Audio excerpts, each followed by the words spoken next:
In the USA, a 45-year-old crime related to the disappearance of an 11-year-old girl has been solved. Such cases are not uncommon in the USA. 11-year-old Linda O'Keefe was walking home from school, but her parents never saw her alive again. The case of the missing schoolgirl was considered the most perplexing in the state of California. And for 45 years, no one suspected who the perpetrator was. The case was reopened after a strange tweet appeared in 2018. "Hi, I'm Linda. I'm 11 years old. I disappeared 45 years ago. And I want to know what happened to me." In reality, there were no ghosts involved. The tweet was posted by Sergeant Court DePevic of the Newport Beach Police Department. That year marked exactly 45 years since the murder of the schoolgirl, which had never been solved.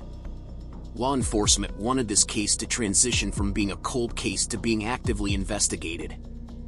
A total of 68 tweets were posted on behalf of Linda, and the public reacted, leading to the reopening of the investigation. 45 years later, the girl's killer was found. Linda grew up in a complete family. Her father, Richard, was a machinist, while her mother, Barbara, worked as a seamstress, taking orders at home. The family had 3 children, and Linda was the middle child. According to relatives, she was very sensitive and creative, passionate about music and drawing, and always tried to see the good in everything, including people. O'Keefe was also a Girl Scout and enjoyed spending summers at Scout camp. Usually, the girl rode her bike to school, but on that day, July 6, 1973, Linda was driven to school by a teacher who taught her music and piano. So O'Keefe found herself in a strange situation because she could only return home if her parents picked her up by car or if she walked. Somewhere around noon, Linda called her mother at home and asked to be picked up from school.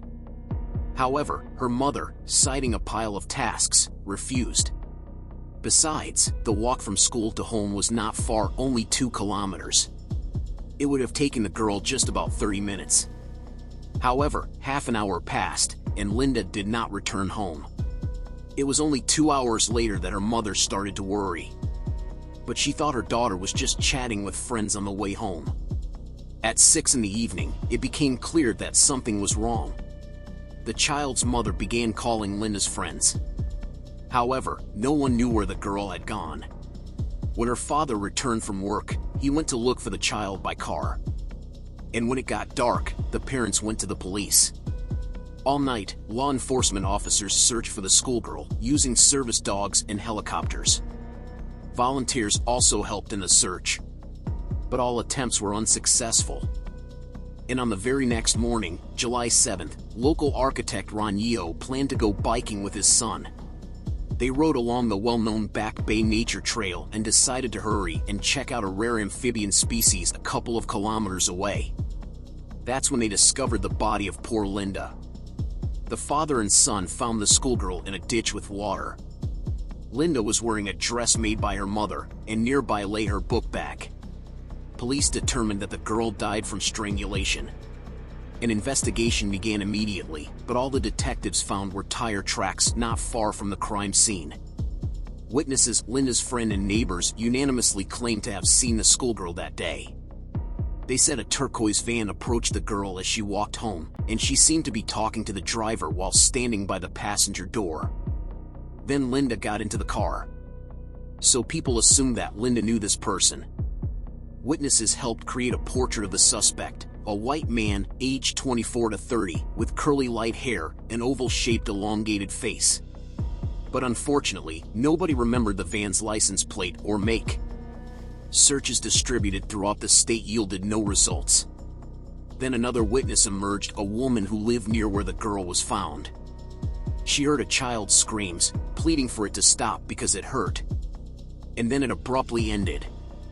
A local artist once saw a man who resembled the suspected perpetrator.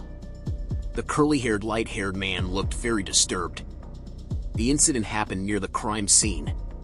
The painter was painting from life when the police arrived.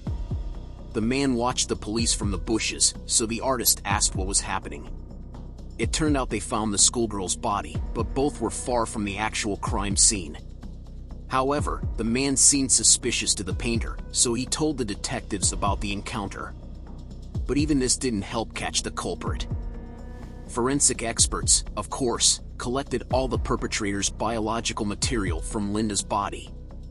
But without DNA analysis, which wasn't conducted at the time, identifying the killer was impossible. Only in 2001 did law enforcement and experts begin DNA testing. Unfortunately, there were no matches in any of the databases, including those of the police and even the FBI. This meant that either the perpetrator had never been caught again, or they were arrested before the DNA database was established. However, forensic science didn't stand still, and eventually, the police managed to identify the killer. In 2018, law enforcement contacted Parabon Nanolabs, a company that creates highly accurate photo portraits of individuals based on DNA tests. Experts produced images of the perpetrator at age 20 and age 60. These images matched the descriptions given by witnesses 45 years ago. And soon, the police again turned to the experts at Parabon Nanolabs to create portraits of the perpetrator's close relatives. This led them to the third cousin of Linda's killer, and shortly after, they identified the killer himself. Interestingly, the man's curiosity gave him away. He had uploaded his own DNA to the family tree website database to find his relatives. The murderer turned out to be James Neal, who had a history of numerous thefts and robberies. Strangely, he always managed to get minimal sentences. Between incarcerations, he had been married twice, and it was discovered that he had 3 children. In the 1970s, Neal lived just 60 kilometers away from the O'Keefe family. And when he encountered Linda, his wife was pregnant. The police needed to obtain James Neal's DNA again to gather evidence linking him to Linda's murder. But how to do it without raising suspicion? Law enforcement asked garbage collectors to bring in the man's trash, but it didn't help. It was only by chance that Neal's fate was sealed. Once, James was smoking in his car and tossed out a cigarette butt. A policeman who was monitoring him picked it up and sent it for analysis. A reanalysis of the DNA helped confirm that Neal was indeed the one who killed 11-year-old Linda in 1973. Upon arrest, Neal denied everything, but the police collected all the evidence, including statements from girls who managed to escape from the clutches of the perpetrator.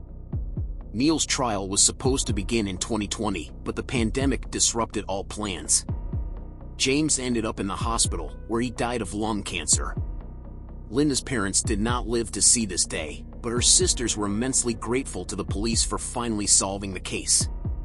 They revealed that their mother blamed herself for her daughter's death until the end of her days. After all, if on that fateful day she had picked her up from school,